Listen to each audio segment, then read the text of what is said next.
Bodoland today live निउसआ बे समाव मोनसे बिग ब्रेकिं निउस लानानै फैदों।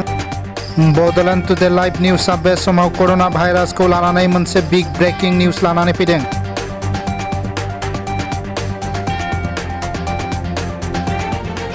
आसामाव कर'ना भाइरासनि सन्देरनाया सानफा एफा बांनायनिफ्राय बांसिननाय नुनो मोन्दों।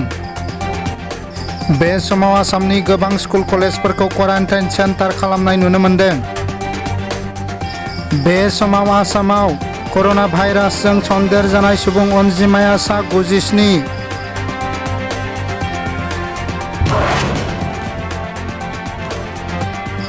आथिखालाव दुलाराय भारत नाङै बे समाव कभिड-19 जों सन्देरजानाय सुबुं अनजिमाया सा 90,927।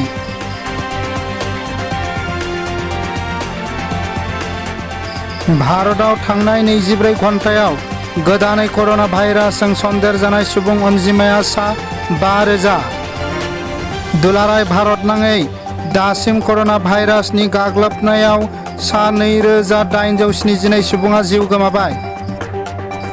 आथिखालाव दुलाराय भारत नाङै सा 53,946 सुबुङा फाहामथाय लागासिनो दङ।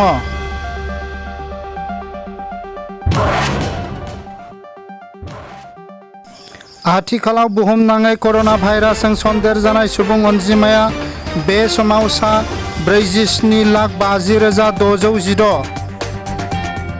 बेनिनो सा 26,06,285 सुबुङा फाहामथाय लागासिनो दङ आरो सा 3,13,805 सुबुङा जिउ गोमानांबाय।